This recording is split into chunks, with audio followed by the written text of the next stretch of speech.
bomb technicians, our WMD experts, our evidence response team. They used eye-in-the-sky satellites and hundreds of closed-circuit cameras. A lot of camera footage, a lot of live footage being fed into the command post. So everybody's looking at the crowds in real time. Everyone's looking at hot spots in real time. They watched the entrances into the city. Police and their technology were everywhere. You had license plate scanners all up and down the eastern seaboard on alert. You had sharpshooters out. They used the most exquisite technology. Sensors scattered around the city, picking up the wind, analyzing it every minute to see what's in it.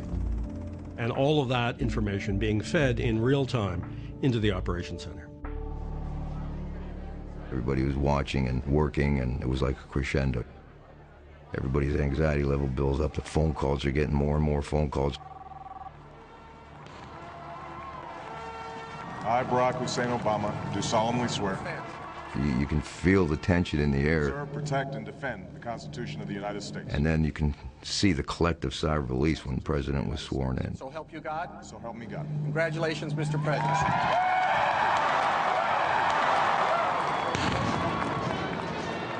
The reports of the Somali threat turned out not to be true. But as the new president took office, there was an open question about the future of top-secret America.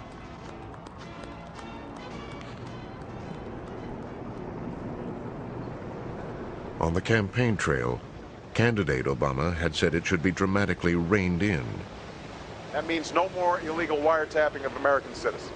Barack Obama came in pledging a new era of transparency. My administration will take a top-to-bottom review of the threats we face and our ability to confront them.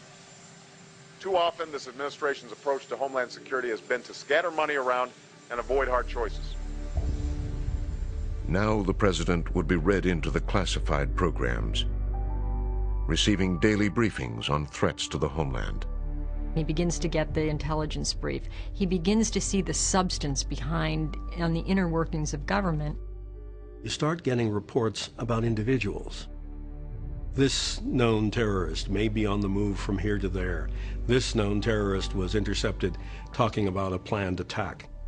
I think all of that, including what he had to go through in terms of a security briefing for the inauguration, influences then how he sees the threat and his own responsibility.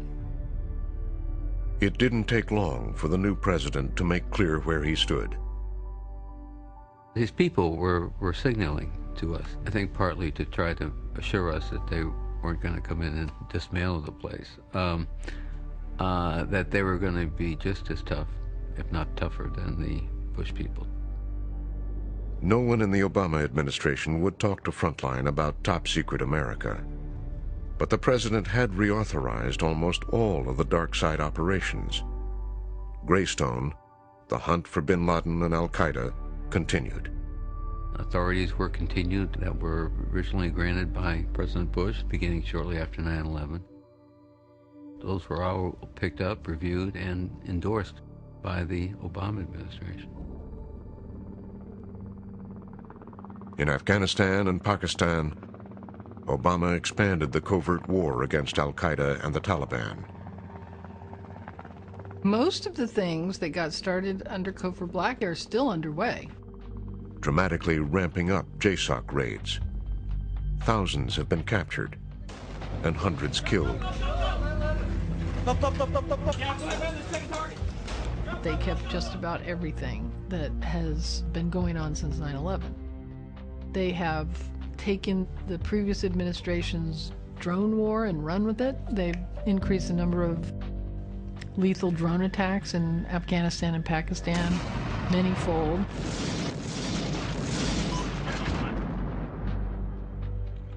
He was persuaded this was both legal and effective, and he was going to increase the use of it, and he did so, frankly, very effectively. At home, the president decided to expand the growth of top-secret America. They've done nothing to roll it back. They've done very little to look inside of it to say, what is it that works, what doesn't work, what do we really need? And in this time of economic hardship, what don't we need? The president understood the political realities. There's going to be a terrorist strike someday. And when there is, if you've reduced the terrorism budget, the other party, whoever the other party is at the time, is going to say that you were responsible for the terrorist strike because you cut back the budget. And so it's a very, very risky thing to do. In his first year in office, the massive Department of Homeland Security began construction of their new $3.4 billion headquarters. It will rival the Pentagon as the largest government complex ever built in Washington. And DHS has continued a nationwide spending spree, sending billions of dollars to state and local police. What DHS wants to do is to turn all of the local and state law enforcement personnel into the tipsters for the FBI, into the frontline foot soldiers looking for possible terrorists. DHS funded high-tech terrorism centers around the country. Every state has at least one. There's 74 fusion centers in the United States.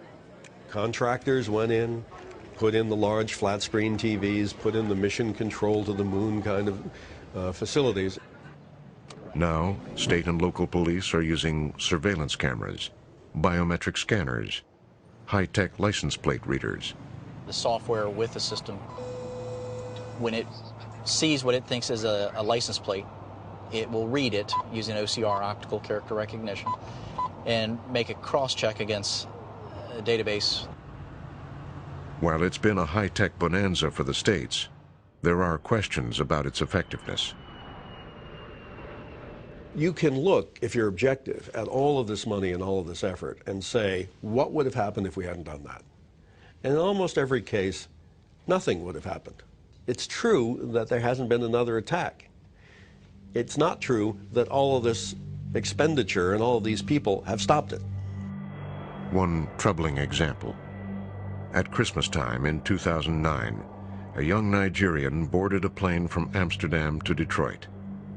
Somehow evading the security net, he was carrying a bomb in his underwear. Tried to blow up more than 250 fellow passengers. What exactly went wrong? He actually got to the point of triggering the device, which means at that point the only thing that's going to stop that is what happened, is a technical failure or maybe a human failure. There had been early warnings about Umar Farouk Abdul Muttalib. The kid had gone to Yemen for training.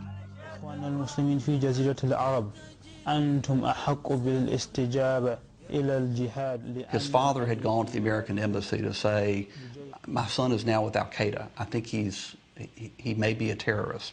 There are more questions than answers to there were no red flags raised. But no one in top secret America had connected the dots.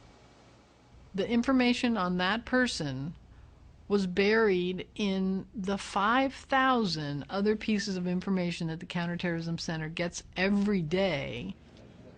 Because the Nigerian guy's name was misspelled by one letter, he did not pop up. The little bits of data about him were not correlated. Those dots were not connected. Google does it. If you mistype something on Google, it says, did you mean this? Despite spending all the billions of dollars on databases, that simple spell check, did you mean this kind of software wasn't operating. And then, 5 months later, the Times Square bomber. People can be assured that the FBI and their partners in this process have all the tools and experience they need. The Times Square bomber was a horrendously run operation. A bunch of vendors in Times Square said to the cops, there's a problem with this car. Both those cases, it was not the intelligence agencies, it was private citizens. On the plane, it was a private citizen who jumped the guy. Times Square, it was a vendor saying something's wrong there, letting law enforcement authorities know it. So we were lucky, and because we have an alert citizenry. This is an NBC News special report. The president will address the country to announce a major development, we are told by senior government. Then, in the spring of 2011, the president was called into the basement of the White House. He had ordered a daring joint CIA-JSOC cross-border raid into Pakistan.